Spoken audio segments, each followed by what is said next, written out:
Hello दोस्तों। तो आज से हम स्टार्ट करने जा रहे हैं यूपीएससी प्रीवियस ईयर क्वेश्चंस जो मेंस एग्जाम में पूछे गए हैं जनरल स्टडीज पेपर के। उसकी सॉल्यूशंस को हम डिस्कस करेंगे इस पूरे लेक्चर सीरीज में। तो इस लेक्चर में हम फर्स्ट क्वेश्चन देखेंगे। देखिए, क्वेश्चन 2017 जीएस पेपर 1 में आया था। क्वेश्चन क्या था? तो Indian philosophy and tradition played a significant role in conceiving, ध्यान से पढ़िएगा, conceiving and shaping the monuments and their art in India। तो सिंपल वर्ड्स में अगर हम बोले तो ये पूछ रहा है कि मॉन्यूमेंट्स और जो उसके साथ साथ आर्ट फॉर्म पाए जाते हैं इंडिया में, वो इंडियन फिलोसफी एंड ट्रेडिशन से इंस्पायर्ड हैं। इसके बारे में हमें डिस्कस करना है। तो इसे हम कैसे स्टार्ट करेंगे? देखो, इस क्वेश्चन में ज़्यादा से ज़्यादा एग्जाम्पल लेकर हम चलेंगे और ये हम शो करेंगे कि इंडियन फिलोसफी एंड ट्रेडिशन किस तरह से सिग्निफिकेंट रोल प्ले किया है डिफरेंट डिफरेंट मॉन्यूमेंट्स एंड उसके आर्ट फॉर्म्स के साथ। तो इंट्रोडक्शन में हमारे सॉल्यूशन का फर्स्ट पार्ट होगा, वो जो जनरली होता है, जो स्टैंडर्ड पैटर्न है, वो है इंट्रोडक्शन। तो Indian philosophy and tradition under both Astika and Nastika school has influence on the various monument and its art forms in India.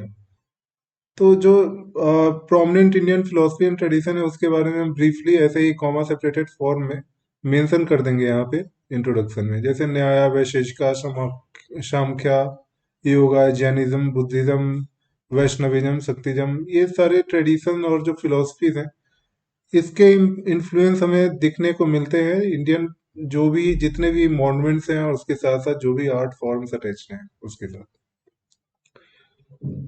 तो देखो, अब हम इस लाइन के थ्रू हम इंट्रोडक्शन और बॉडी को कनेक्ट करेंगे, एक लिंक एस्टेब्लिश करेंगे।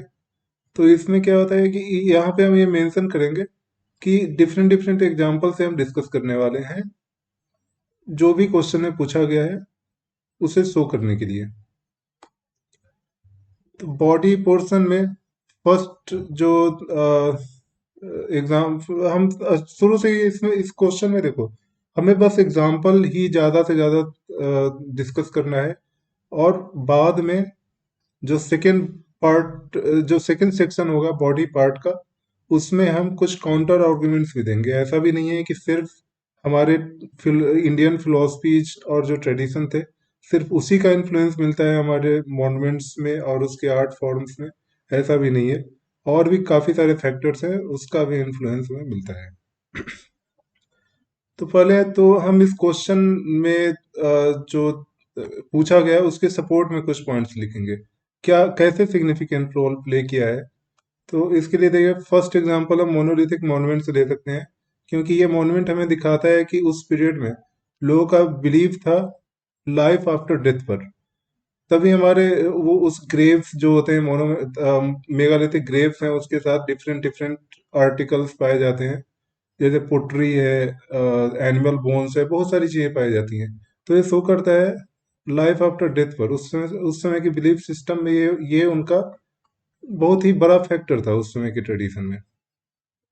वैसे ही ग्रेट बाथ है मोहनजोदड़ो का, उसमें भी उससे ये रिफ्लेक्ट होता है। उस समय का जो ट्रेडिशन था रिचुअल बाथिंग का, उससे ये इंस्पायर्ड लगता है।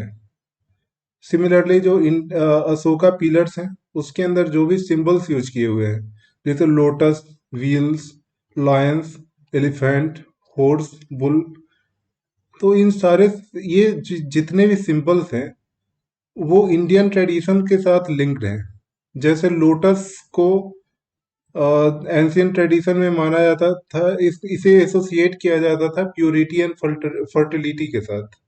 वैसे ही बुद्धिस्ट ट्रेडिशन में कहा जाता है कि जब बुद्धा जन्म के बाद फर्स्ट 7 स्टेप्स लिए तो उस जगह पे लोटस उगाया था। सिमिलरली जो व्हील है वो symbol of creation of time माना जाता है वैदिक टेक्स्ट के अनुसार।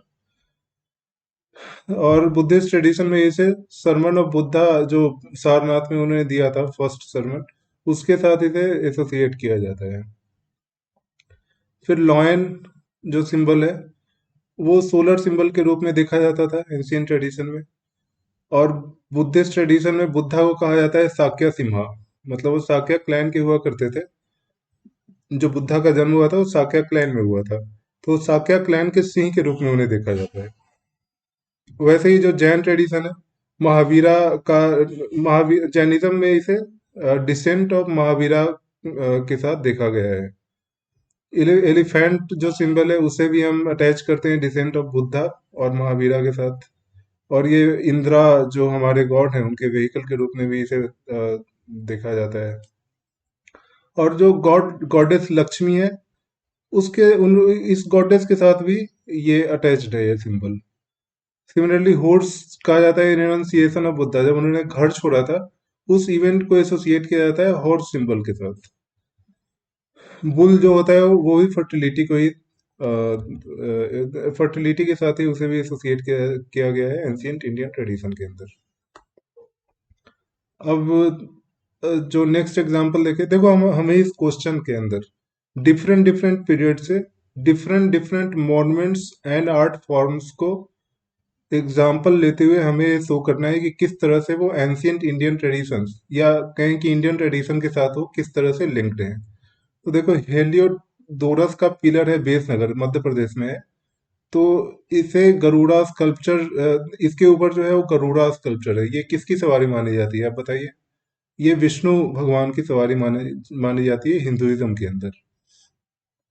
और इस पिलर के पर जो इंस्क्रिप्शन है, जो इंस्क्राइब करा हुआ है, उसमें लिखा हुआ है कि वो वासुदेवा नामक गॉड को डेडिकेटेड है। तो अगेन यहाँ पे भी हमें इन्फ्लुएंस दिखने को मिलता है इंडियन ट्रेडिशन एंड फिलोसफीज का। उसके बाद ओरिजिन ऑफ स्तूपा, स्तूपास बहुत सारे क्रिएट किए गए थे एंशियंट टाइम में। तो वो लिंक्ड है जो बहुत ही पुरानी ट्रेडिशन थी कि जो फ्यूनरल माउंट्स हुआ करते थे ना, मान लो ये माउंट्स हैं, तो इसको हम लोग ऊपर से ढक देते थे, किसी चीज से ढक दिया जाता था और ये थोड़ा सा ऊंचा बना दिया जाता था और इसके चारों तरफ ट्रीज लगा दिए जाते थे एंशियंट पीरियड में।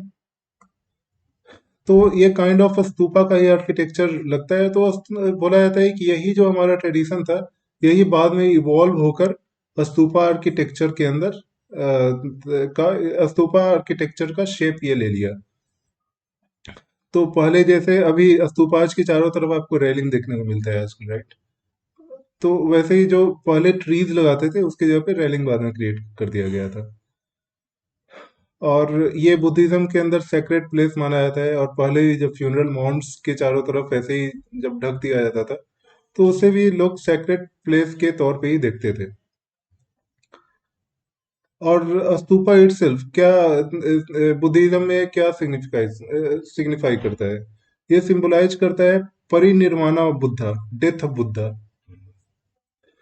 जो उसके बाद फिर जो इनग्रेविंग्स पाए जाते हैं तोरानास पे, उसमें आपको जत्का स्टोरीज, लोटस लायन सिंबल, जो भी अभी हमने डिस्कस किया था, अशोकन पिलर में जो हमें सिंबल्स मिलते हैं, वो आपको इस रेलिंग्स के ऊपर भी मिल जाएंगे, रेलिंग्स और तोरानास पे।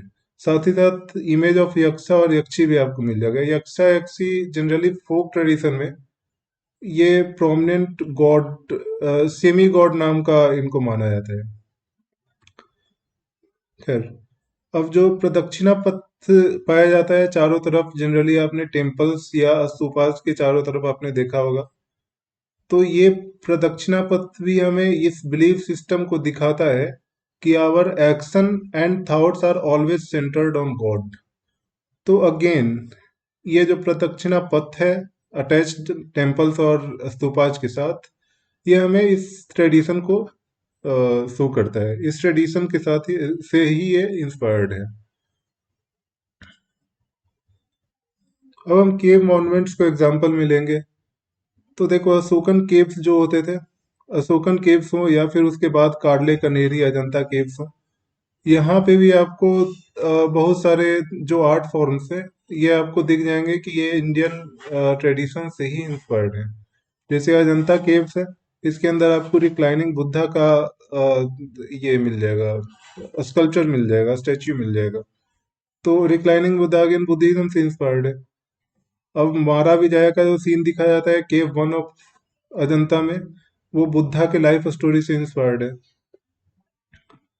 अगर हम आगे बढ़ें दूसरे केव्स में देखें, उदयगिरी बाघ इलोरा केव्स के अंदर, तो यहाँ पे आपको गॉड एंड गॉडेसेज के इंग्रेविंग्स मिल जाएंगे, जैसे विष्णु, दुर्गा, गणेश, शिवलिंग, इन सब के आपको इंग्रेविंग्स मिल जाएंगे। रावणा शेकिंग माउंट कैलासा इलोरा, इलोरा में आपको मिल जाएगा। तो ये भी अगेन इंडियन ट्रेडिशन से ही इंस्पायर्ड है। तो इस तरह से आप डिफरेंट डिफरेंट एग्जांपल्स को आप शो कर सकते हो। कुछ और एग्जांपल्स हैं, आप इसे देख लेना। और स्कल्पचर्स के अंदर में भी, अब जैसे मथुरा हो, मथुरा में आपको बुद्धा इमेजेस मिल जाएंगे। इवन जो बाकी स्टाइल से नॉर्थ वेस्ट में जो गंधार में जो मिला, उभर कर आया था स्कल्पचर आर्ट, वहां पे भी आपको बुद्धा के इमेजेस बहुत ज्यादा मिलते हैं। यक्षा इमेजेस मिल जाएंगे। मैंने बताया कि वो फोक ट्रेडिशन, इंडियन फोक ट्रेडिशन में इनका बहुत ही प्रोमिनेंट प्लेस था। तो इनके आपको स्कल्पचर्स में इनकी मूर्तियां आपको मिल जाएंगी। फिर बोधिसत्व इमेजेस, जैसे अब लोकितेश्वरा, पद्मपानी, वज्रपानी, ये सारे वज्रायना फिलोसफी से इन्फ्लुएंस है। और इनके इमेजेस, इनके स्कल्पचर्स आपको मिल जाएंगे डिफरेंट डिफरेंट केव्स में। गुंटा पैली में आपको मिल जाएगा, सांची में मिल जाएगा, इवन अजंता केव्स के अंदर में ये मिल जाता है। फिर नटराजा इमेज मिल जाता है आपको। नटराजा इमेज क्या शो करता है, तो शिवा को दिखाया जाता है कि वो डिवाइन कॉस्मिक डांसर है। वो उनके क्रिएशन और डिस्ट्रक्शन का जो उनको माना जाता है शिवा के साथ अटैच्ड है, उसे शो करता है।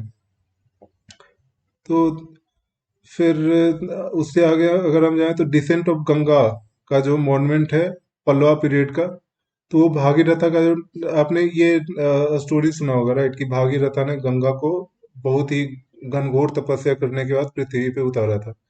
तो उसी स्टोरी के साथ ही, उसी स्टोरी से इन्फ्लुएंस्ड है डिसेंट ऑफ गंगा मॉन्यूमेंट से, ममल्लापुरी में ये।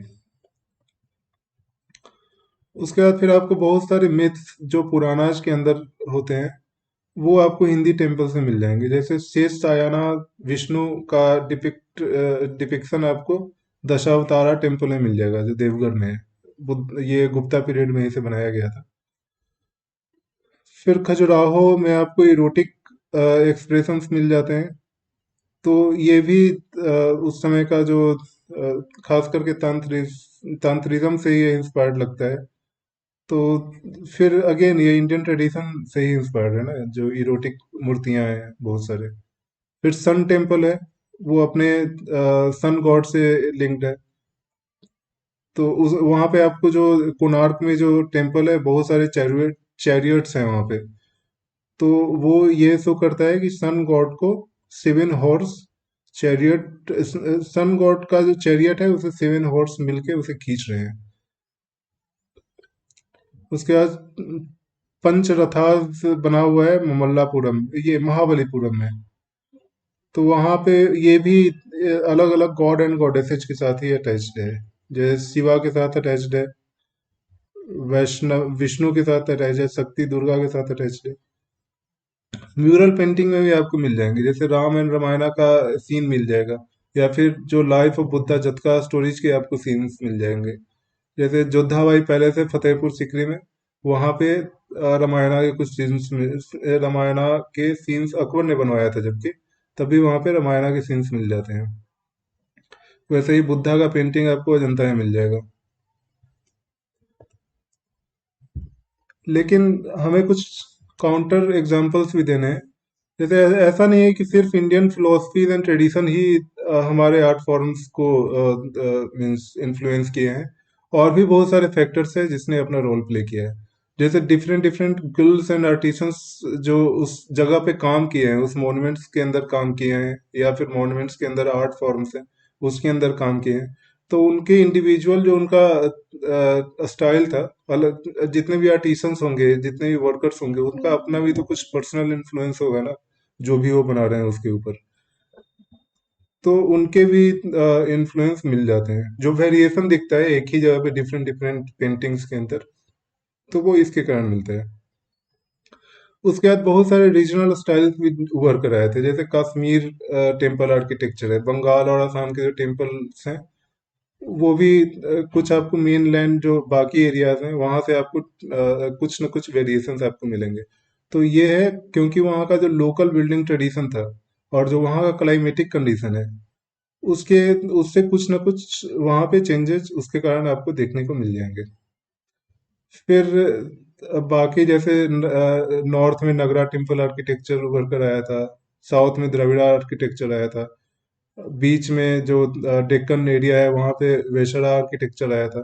तो ये जबकि ये इंस्पायर्ड हैं इंडियन फिलोसफी एंड ट्रेडिशन से, लेकिन फिर भी अलग अलग एरियाज में अलग अलग स्टाइल्स तो उभर कर आए हैं। फिर आपको फॉरेन इन्फ्लुएंसेस भी मिल जाएंगे। जैसे गंधारा स्कल्पचर है, वहाँ पे हेलेनिस्टिक ट्रेडिशंस, वहाँ पे रोमन एंड ग्रीक्स के जो गॉड्स थे उनके जो आभूषण थे, जो कपड़े जिस तरह से पहनते थे, उनके हेयर स्टाइल्स, ये सारी चीजें आपको गंधारा स्कल्पचर्स के अंदर उनके इन्फ्लुएंस से मिल जाएंगे। तो सिर्फ इंडियन इन्फ्लुएंस ही है, इंडियन ट्रेडिशन का ही इन्फ्लुएंस है ऐसा तो नहीं है। जो बाकी रोमन इन्फ्लुएंस है वो भी आपको यहाँ पे मिल जाएंगे। और फिर कुछ इसके अलावा सेकुलर आर्ट्स भी हैं, जैसे सेकुलर आर्ट फॉर्म्स भी हैं, लाइक अजंता के में दिखाया गया है कि पुलाकेशिन था, वो एम्बेसडर को भेजा था पर्शियन किंग के पास, और वो वहां से जो एम्बेसडर आए थे पर्शियन किंग्स के यहाँ से जो आए थे, उसके एम्बेसडर को भी रिसीव किया था, ये शो डिपिक्ट किया गया है। तो फिर ये तो किसी ट्रेडिशन से इंस्पायर्ड नहीं लग रहा है, मतलब कोई वैसा फिलोसफी या ट्रेडिशन यहाँ पे रोल प्ले नहीं कर रहा है। सिमिलरली इंडो इस्लामिक आर्किटेक्चर है, तो ये इस्लामिक इन्फ्लुएंसेज भी इसके अंदर काफी ज्यादा मिलते हैं। जैसे ताजमहल के अंदर आपको मिल जाएगा, कुतुब मीनार के अंदर मिल जाएगा। तो आपको ये कुछ काउंटर आर्गुमेंट्स भी देने हैं इसमें, और भी आप कुछ ऐड कर सकते हैं। जैसे कि मतलब कोई भी, जैसे जो इंडियन नुमिस्मेटिक आर्ट्स हैं उसके अंदर रोमन इन्फ्लुएंस बहुत ज्यादा मिलता है। जो रोमन कॉइन्स जो आए थे इंडिया के अंदर, उससे बहुत ज्यादा इंस्पायर्ड था पुष्ना पीरियड का और गुप्ता पीरियड के जो भी नुमिस्मेटिक मतलब कॉइन्स के ऊपर जो भी डिपिक्ट होते थे इमेजेस या कुछ भी वहां पे लिखा जाता था, तो वो रोमन कॉइन से बहुत ज्यादा इन्फ्लुएंस्ड थे। तो ये बहुत ज्यादा मतलब बहुत सारे एग्जाम्पल हमने आपको बताया है। अब आप सोच रहे हो कि इतना ज्यादा कैसे एग्जाम के अंदर लिखेंगे, तो नहीं, आपको जरूरी नहीं है कि आप सारे एग्जाम्पल्स को लिखो जितना मैंने बताया है। उसके अगर 60% एग्जाम्पल से आप अगर कॉपी के अंदर लिख पा रहे हो, उतना भी अगर आप रिप्रोड्यूस कर पा रहे हो, तो काफी अच्छा सॉल्यूशन बन जाएगा, काफी अच्छे मार्क्स आ जाएंगे। अब कंक्लूजन के अंदर आप ब्रीफली ऐसे ही लिखते हुए, most of the monuments and their arts had significant influence on the India of the Indian philosophy and tradition, however some other factor also contributed in their development. ऐसे समराइज करते हुए आप इसे खत्म कर सकते हो। तो ये मैंने डिस्कस कर दिया है। Thank you. अगर आपको ये लेक्चर अच्छा लगा हो तो प्लीज लाइक शेयर और सब्सक्राइब कीजिए। थैंक यू, धन्यवाद।